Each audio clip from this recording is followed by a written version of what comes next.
नमो नमः विद्यार्थियों, हम पढ़ रहे हैं बीए पार्ट फर्स्ट में महाकवि कालिदास विरचित रघुवंश महाकाव्य का प्रथम सर्ग। देखिए प्रथम सर्ग में क्या होता है विद्यार्थियों कि जब राजा दिलीप अपनी पत्नी सुदक्षिणा के साथ कहाँ पहुँच जाते हैं, ऋषि वशिष्ठ के आश्रम में जब वो पहुँच जाते हैं और ऋषि वशिष्ठ के आश्रम पर पहुँचने के बाद ऋषि से अपनी संतान संबंधी जो व्यथा है उसको व्यक्त करते हैं राजा दिलीप। और जब राजा दिलीप इस अपनी संतान संबंधी व्यथा को बताते हैं तो उसके बाद ऋषि ध्यान लगाते हैं और संतान उत्पत्ति में जो बाधा है उसको बताते हैं।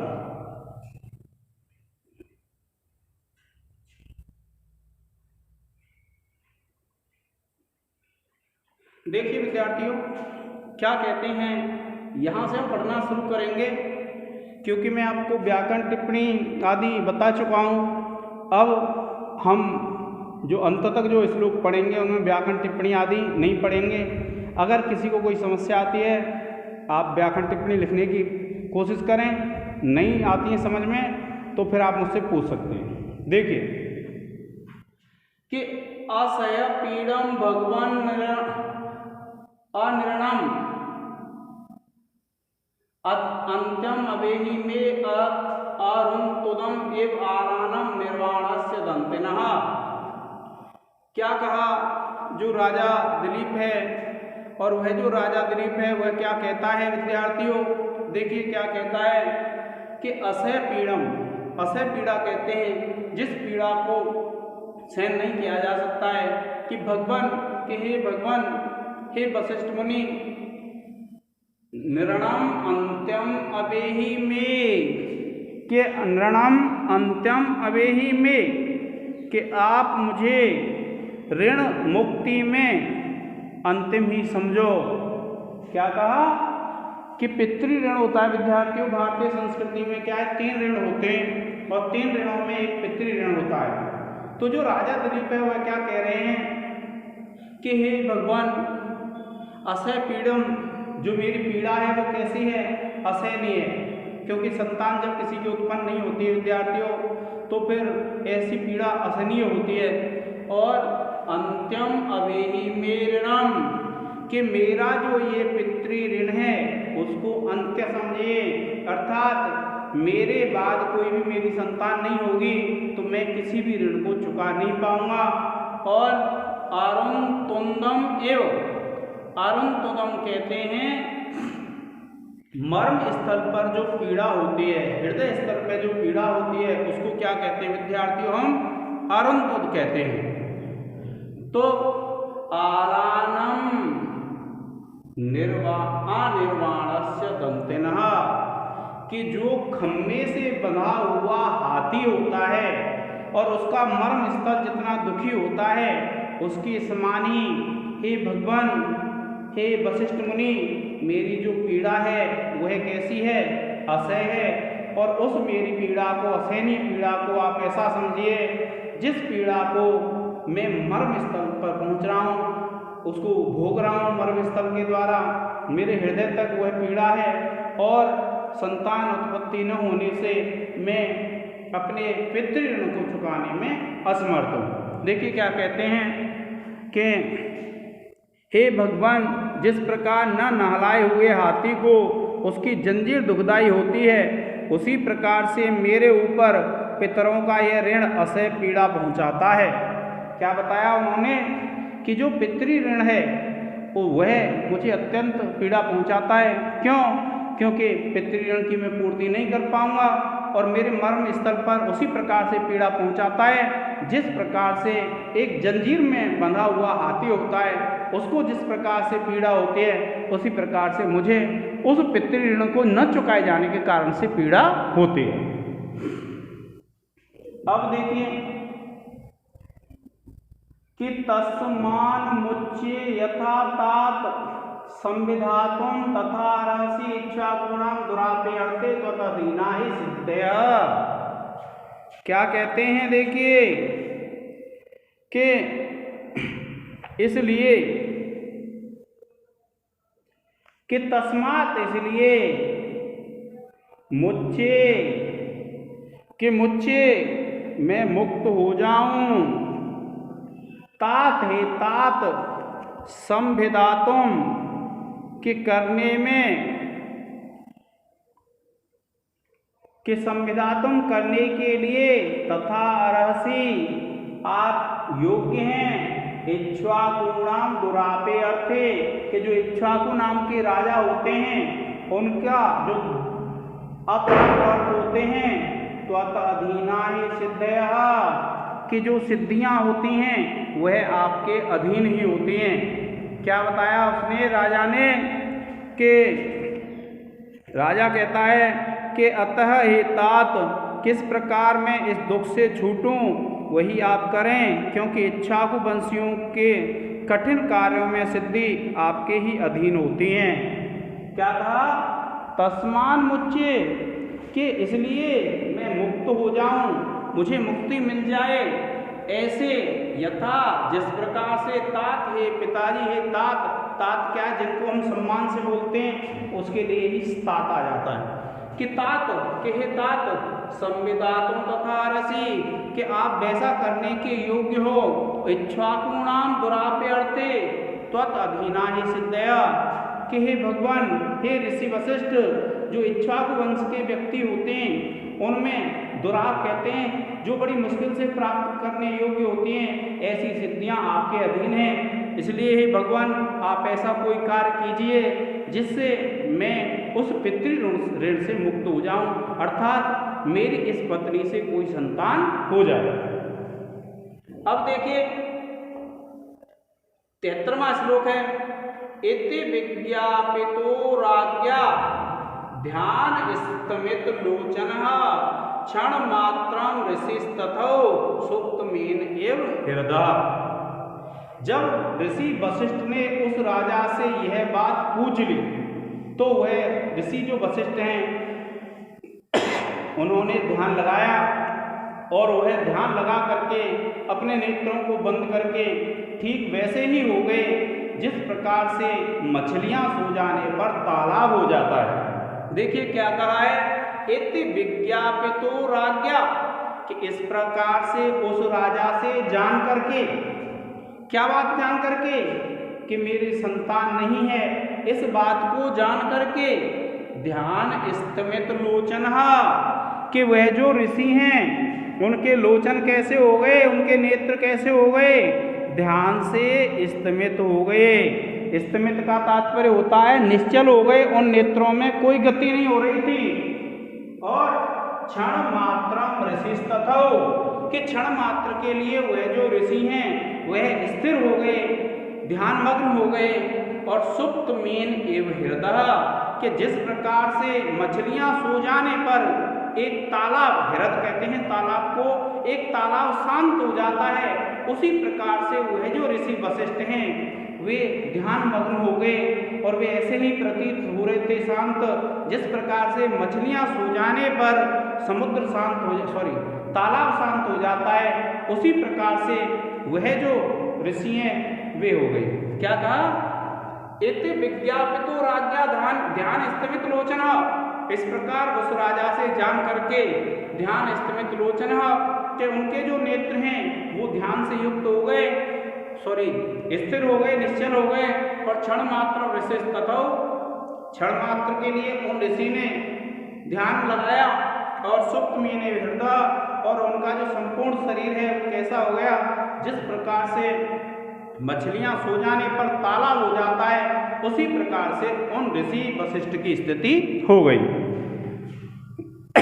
देखिए क्या कहते हैं, जब राजा ने इस प्रकार निवेदन किया तब मुनि अपनी आंखें बंद कर क्षणमात्र के लिए ध्यान मग्न हो गए, और उस समय वे ऐसे शोभायमान हो रहे थे जैसे कि मछलियों के सो जाने से कुछ देर के लिए तालाब शोभायमान होता है, उसी प्रकार से वह जो ऋषि हैं वे शोभायमान हो रहे थे।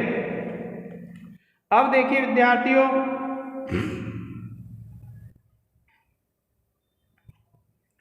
फिर देखिए सो अपश्यत प्रणिधानेन संततेः स्तंभ कारणम भावित आत्मा भुवो भर्तुः अतेनम प्रत्यबोधयत।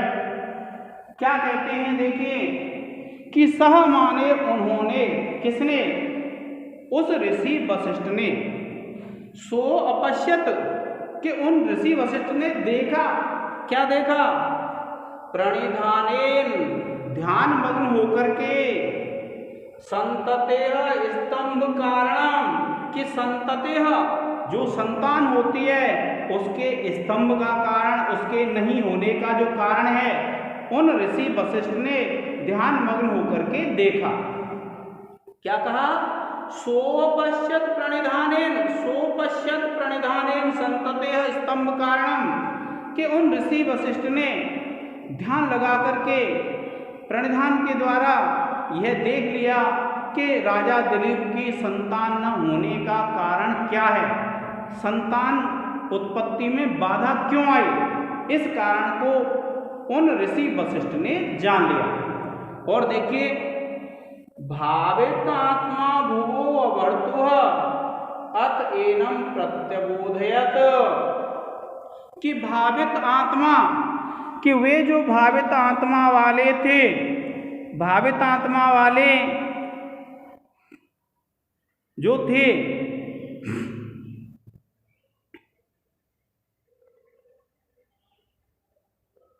उन्होंने भुवः भर्तुः जो पृथ्वी का स्वामी था, जो राजा था, अतएनम प्रत्यबोधयत, अत इसके बाद एनम प्रत्यबोधयत इस बात को जान लो, ऐसा उन्होंने उससे कहा।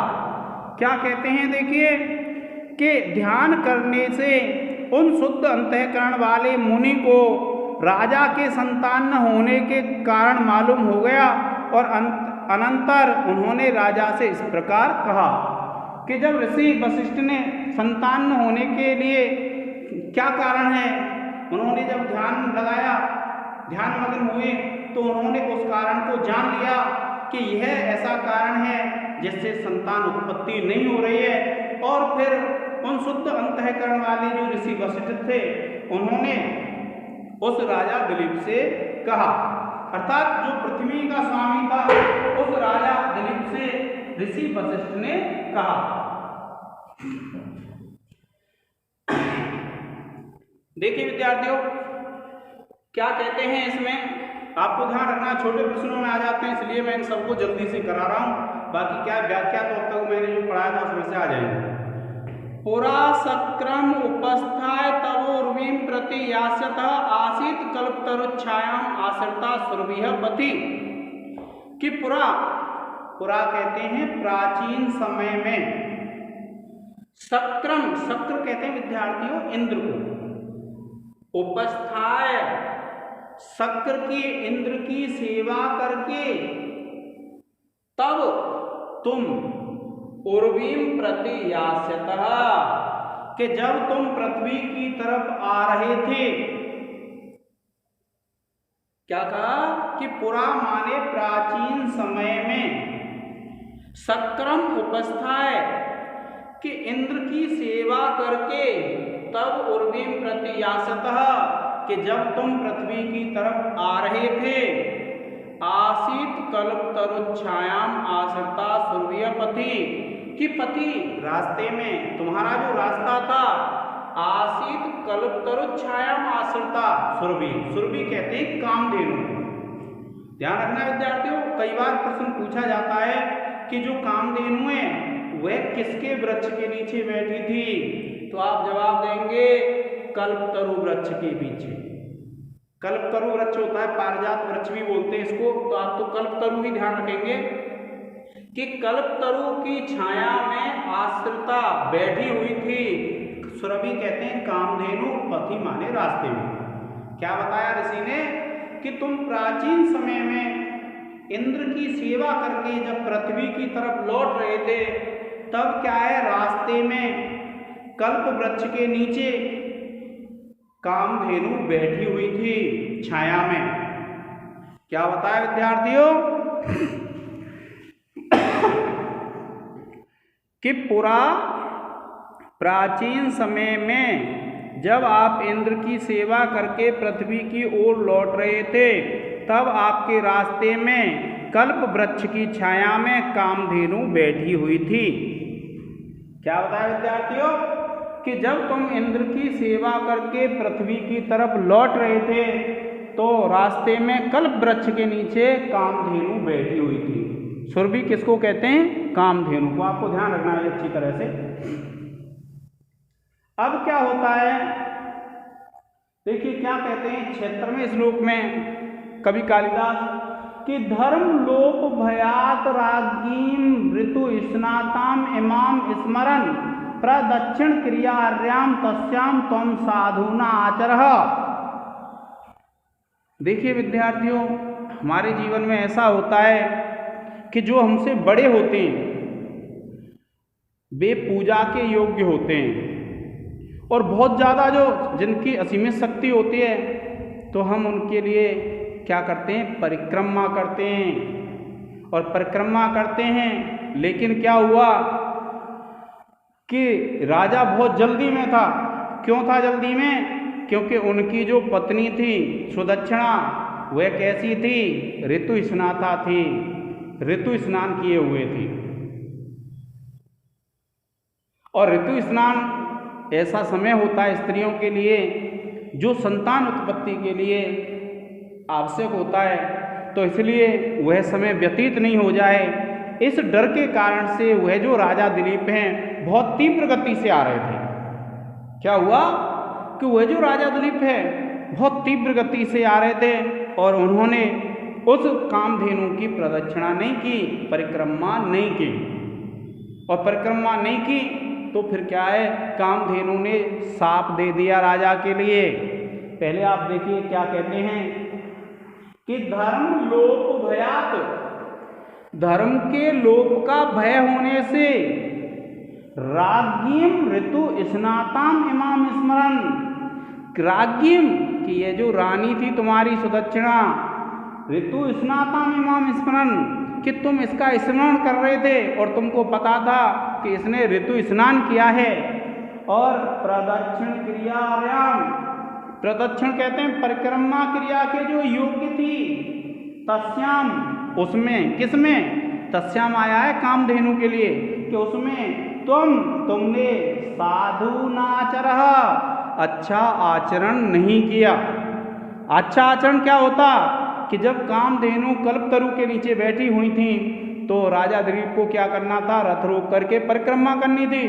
लेकिन राजा दिलीप के दिमाग में यह था कि मेरी जो पत्नी है उसने ऋतु स्नान किया है तो कहीं ऐसा नहीं हो कि वह समय निकल जाए, इसलिए वह जल्दी में कामधेनु की परिक्रमा नहीं करके गए। तो क्या कहा कि धर्म लोप भयात, धर्म के लोप का भय होने से राज्ञीम ऋतु स्नाताम इमाम स्मरन कि अपनी पत्नी सुदक्षिणा को ऋतु स्नाता है ऐसा स्मरण करते हुए प्रदक्षिण क्रिया आर्याम तस्याम कि जो परिक्रमा के योग्य थी तो हम साधुना आचरः कि तुमने अच्छा आचरण नहीं किया, अर्थात तुमने परिक्रमा नहीं की। अब देखिए क्या हुआ कि जो बड़े होते हैं वह शाप दे देते हैं। इसलिए कभी भी आप ये ध्यान रखें कि कभी भी अपने गुरुओं का अर्थात बड़ों का कभी भी अनादर नहीं करना चाहिए। देखिए अब जानासि माम यस्मात् ततस्तेन भविष्यति मत प्रसूतिम अनाराध्य प्रजेति त्वाम सशाप सा।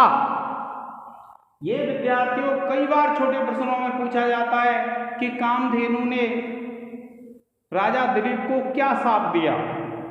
तो ऋषि बता रहे हैं, वशिष्ठ क्या बता रहे हैं कि अवजानासि माम, गाय कह रही है कामधेनु कि अवजानासि माम कि तुमने मुझको तिरस्कार किया है, मेरा अपमान किया है। अवजानासि माम कि तुमने मेरा अपमान किया है, मेरा तिरस्कार किया है। यस्मात् जिस कारण से, कौन से कारण से किया था? ऋतु स्नाता पत्नी में गर्भाधान संस्कार के कारण से। क्योंकि जो राजा दिलीप हैं वह इसी कारण से गए थे। तो गाय जो कामधेनु गाय है उसने क्या कहा, अवजानासि माम यस्मात्, कि तुमने जिस कारण से मेरा तिरस्कार किया है, अतः तेन भविष्यति, इसलिए वह तुम्हारे लिए नहीं होगी। क्या कहा कामधेनु ने कि अतस्तेन भविष्यति, कि वह तुम्हारे लिए नहीं होगी। क्या, तुम्हारी संतान उत्पन्न नहीं होगी। क्यों? क्योंकि तुमने जिस कारण से संतान उत्पत्ति के कारण से मेरा तिरस्कार किया है, इसलिए तुम्हारी संतान उत्पन्न नहीं होगी। और मत प्रसूतिम अनाराध्य, मेरी संतान एक कामधेनु की पुत्री है नंदिनी। तो क्या कहा, मत प्रसूतिम अनाराध्य, मेरी पुत्री को, मेरी संतान को बिना सेवा किए हुए प्रजेति त्वाम, तुम्हें संतान उत्पन्न नहीं होगी। ससाप साप, उस गाय ने, कामधेनु ने साप दे दिया।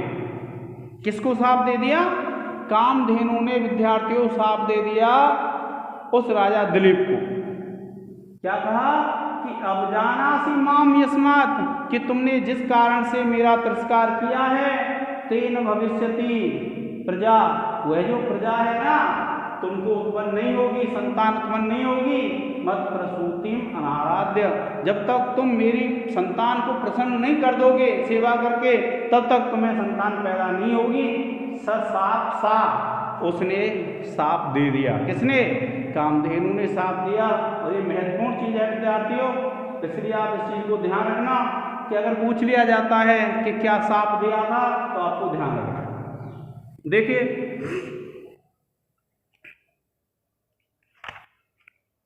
क्या कहते हैं कि तुमने, गाय कहती है कामधेनु ने कहा कि तुमने मेरा अनादर किया है, इसलिए मेरी संतान की सेवा किए बिना तुम्हारे संतान न होगी, ऐसा उसने आपको शाप दे दिया। कौन बता रहे हैं विद्यार्थियों? जो ऋषि हैं वे बता रहे हैं कि भाई जब तुम आ रहे थे तो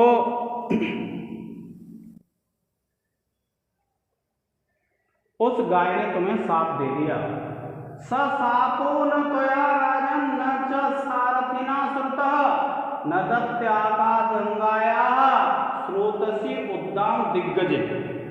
देखिए क्या कहा कि ससापो, वह जो साप था, वह जो साप था तुमने नहीं सुना।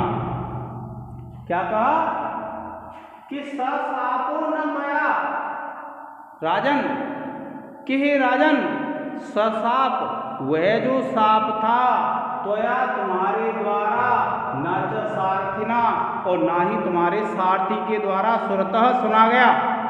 कि वह जो साप है वह ना तो तुमने सुना और ना ही तुम्हारे सारथी ने सुना। और क्यों नहीं सुना? नदति आकाशगंगाया स्रोतसी उद्दाम दिग्गजे, कि वहाँ पर जो आकाश गंगा है उसमें ध्वनि हो रही थी और उसमें जो दिग्गज हैं वे स्नान कर रहे थे। कई बार पूछ लिया जाता है विद्यार्थियों कि जो गंगा की, आकाश गंगा की धारा में कौन ध्वनि कर रहे थे, तो आप ये ध्यान रखना, आकाश गंगा की धारा में दिग्गज, बंधन से मुक्त उद्दाम जो दिग्गज होते हैं, हाथी होते हैं, वे ध्वनि कर रहे थे। इस कारण से उस राजा ने और सारथी ने उस साप को नहीं सुना। क्योंकि प्रश्न कभी भी पूछ लिया जाता है कि वह जो साप दिया कामधेनु ने, तो उस राजा ने और सारथी ने क्यों नहीं सुना, तो आप बता देंगे कि राजा ने और सारथी ने इसलिए नहीं सुना क्योंकि आकाश गंगा की धारा में जो बंधन मुक्त दिग्गज हैं वे ध्वनि कर रहे थे। देखिए क्या कहा कि हे राजन, उस समय बंधनों से खुलकर आए हुए दिग्गज जल विहार कर रहे थे और आकाश गंगा की धारा में बड़ा गंभीर शब्द हो रहा था। इस कारण से वह साप न आपने सुना और न ही आपके सारथी ने सुना। अब देखिए, ईप्सितम तद अवज्ञानात् विद्धि सारगलम आत्मनः प्रतिबध्नाति ही श्रेय पूज्य पूजा व्यतिक्रम। विद्यार्थियों, ये जो सूक्ति है अत्यंत प्रसिद्ध है और हमारे दैनिक जीवन में काम आने वाली है, परीक्षाओं में भी कई बार आ जाती है और इसका अर्थ पूछ लेते हैं कि प्रतिबध्नाति ही श्रेय, प्रतिबध्नाति ही श्रेय, कि श्रेय जो होता है, कल्याण जो होता है, प्रतिबध्नाति वह रुक जाता है, पूज्य पूजा व्यतिक्रम, कि अगर हम पूजनीय व्यक्तियों की अगर पूजा नहीं करते हैं तो जो श्रेय है वो रुक जाता है। अर्थात जो आपको कुछ मिलने वाला है और आप अगर बड़ों का तिरस्कार कर रहे हैं तो जो आपको मिलने वाला है उसमें रुकावट आ जाती है। क्या कहा कि प्रतिबध्नाति ही श्रेय पूज्य पूजा व्यतिक्रम, कि पूजनीय व्यक्तियों की अगर पूजा में हम उल्लंघन करते हैं, अगर हम उनकी पूजा नहीं करते हैं तो प्रतिबध्नाति ही श्रेय, कि जो श्रेय होता है वह रुक जाता है।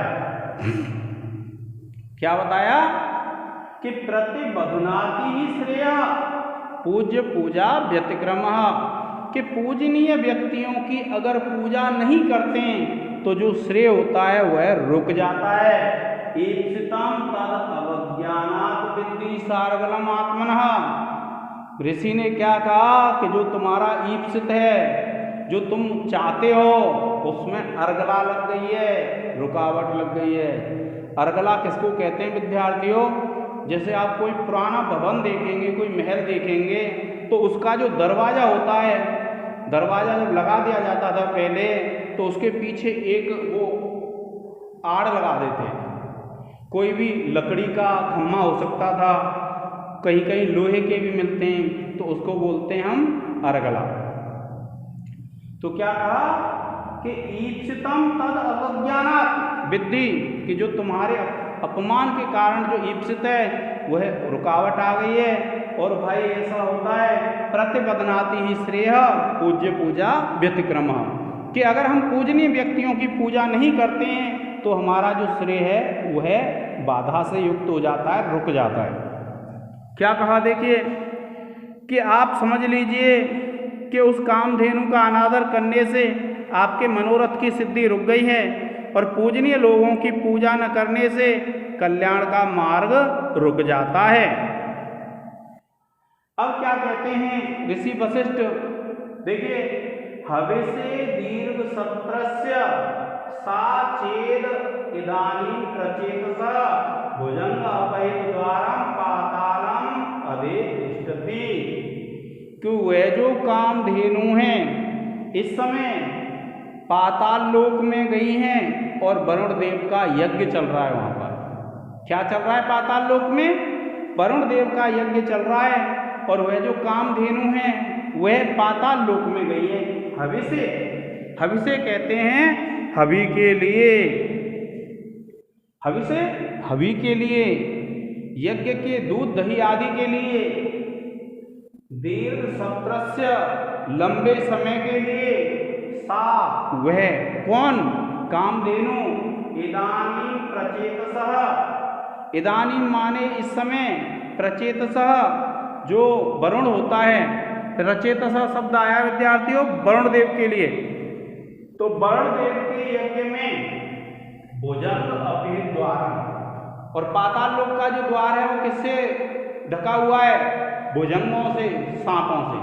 ये भी पूछा जा सकता है परीक्षा में छोटे प्रश्नों में कि भुजंग अपहित द्वारम, कि जिसके द्वार को सांपों के द्वारा ढक लिया गया ऐसा, पातालम अधितिष्ठति, उस पाताल लोक में कामधेनु रहती हैं।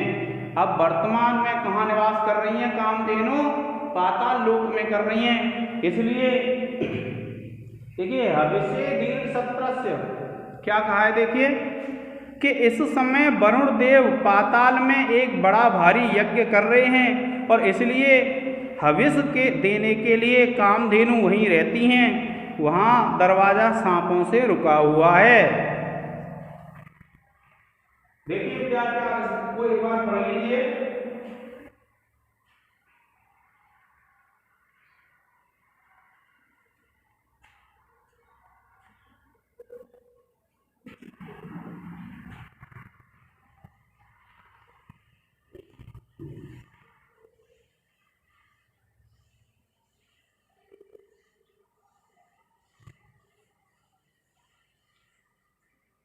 अब देखिए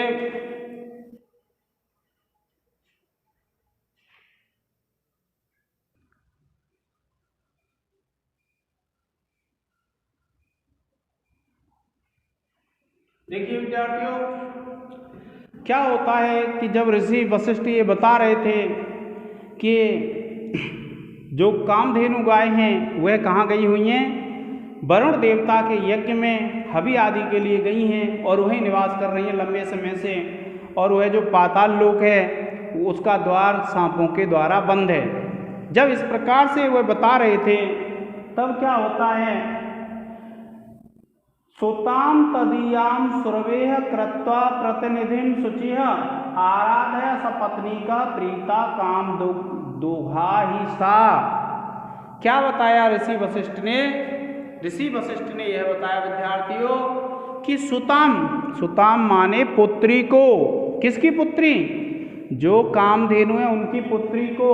तदीयाम सुरवेह के उस सुरभि की, उस कामधेनु की जो पुत्री हैं उनको कृत्वा प्रतिनिधिम शुचि, कृत्वा प्रतिनिधि मान करके, शुचिः पवित्र होकर के, सपत्नी कहा अपनी पत्नी के साथ, आराधय सेवा करो, और प्रीता काम दुहारी सा कि वह जब प्रसन्न हो जाएगी तो तुम्हारी सब इच्छाएं पूर्ण हो जाएंगी। क्या कहा ऋषि वशिष्ठ ने कि सुताम तदीयाम सुरभेह के उन कामधेनु की पुत्री नंदिनी को, उनकी पुत्री का नाम क्या है? नंदिनी को प्रतिनिधि बना करके, शुचिः पवित्र होकर के, आराधय सेवा करो, सपत्नी का अपनी पत्नी के साथ, और प्रीता काम दुहाई सा, और जब वह प्रसन्न हो जाएगी तो तुम्हारी संपूर्ण इच्छाओं को पूर्ण कर देगी। क्या कहा देखिए कि उस कामधेनु की कन्या को उसके स्थान पर मानकर और पवित्र होकर अपनी पत्नी के साथ उसकी कन्या नंदिनी की पूजा कीजिए, क्योंकि प्रसन्न होने पर वह जो नंदिनी है कामधेनु की पुत्री, वह तुम्हारे सब मनोरथों को पूरा करेगी। इति बादिना एव, क्या हुआ कि इति बादन एवस्य होतु आहुति साधनम अनिंद्या नंदिनी नाम धेनु आवरते बनात। वह जो ऋषि हैं जब इस बात को कह रहे थे उसी समय वह जो कामधेनु की पुत्री नंदिनी है वह वन से लौट आई। देखिए क्या कहा है, इति बाधना एवस्य होतुः कि इति बाधना, इस प्रकार से जब कह रहे थे, होतुः होता, आहुति साधनम, जो आहुति का साधन होती है, अनिंद्या नंदिनी, जो अनिंद्य थी जिसमें कोई दोष नहीं था, ऐसी नंदिनी नाम की गाय बनात आव्रवृते वन से लौट आई। क्या कहा कि ऐसा कहने पर हवन करने वाले मुनि वशिष्ठ यह कह ही रहे थे कि आहुति की सामग्री देने वाली नंदिनी नाम की पवित्र गाय वन से लौट आई। और देखिए, ललाटोदयम आभुग्नम पल्लव स्निग्ध पाटला बिभ्रति श्वेता रोमांकम संदेव ससिनम नवम, कि ललाट उदयम आभुग्नम, कि उसके मस्तक पर एक टीका सा लग रहा था, पल्लव स्निग्ध पाटला, और पत्ता जिस प्रकार से लाल रंग के होते हैं, जो कोपल होते हैं, उनके समान जो रंग लाल रंग वाली थी, बिभ्रति श्वेत रोमांकम, और जो श्वेत रोमांकों को धारण किए हुए थी, संदेव ससिनम नवम, के शाम का जो नया नया चंद्रमा होता है उसके समान वह कामधेनु की पुत्री नंदिनी लग रही थी।